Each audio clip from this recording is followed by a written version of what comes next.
Yo, perkenalkan nama saya Filemon Ryan dan di video kali ini kita akan membahas tentang kita semua pasti tahu apa itu memori dan kita mungkin pasti sudah mendengar apa itu memori.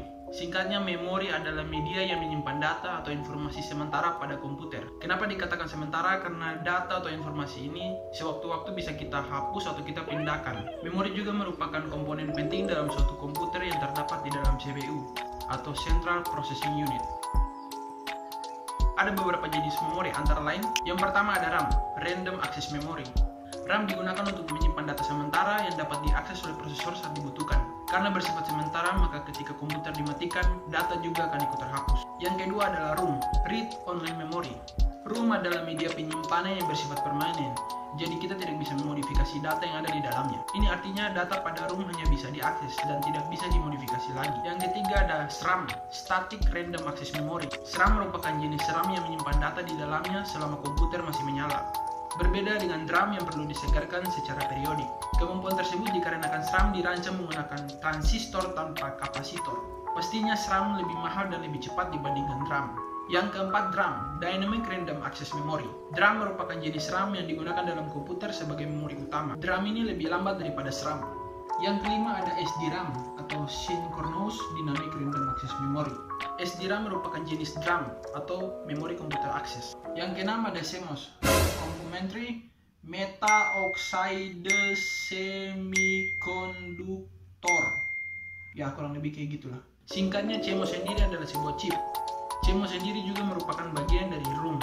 Yang ketujuh ada DIMM, Dual Inline Memory Module. DIMM merupakan serangkaian sirkuit terpadu DRAM. Yang kedelapan, Cache Memory. Cache Memory merupakan memori yang berukuran kecil, bersifat sementara, dan berkecepatan tinggi.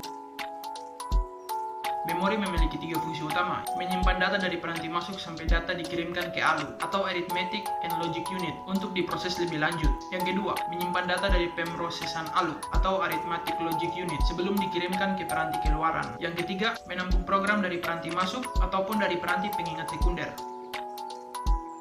Berikut adalah beberapa karakteristik memori. Yang pertama, lokasi memori. Memori internal yang sering disebut memori fisik terletak di dalam CPU dan bersifat internal terhadap sistem komputer. Yang kedua, kapasitas memori.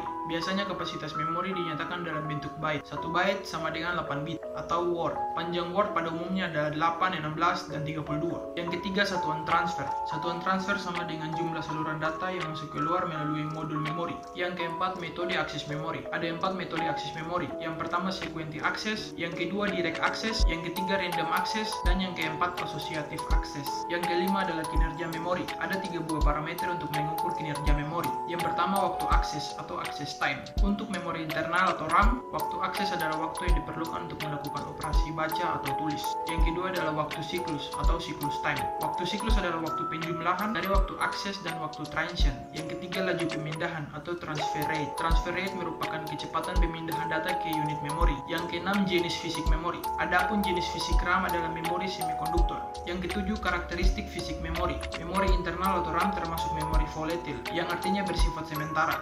Yang kedelapan, organisasi. Organisasi adalah pengaturan bit dalam penyusunan word secara fisik.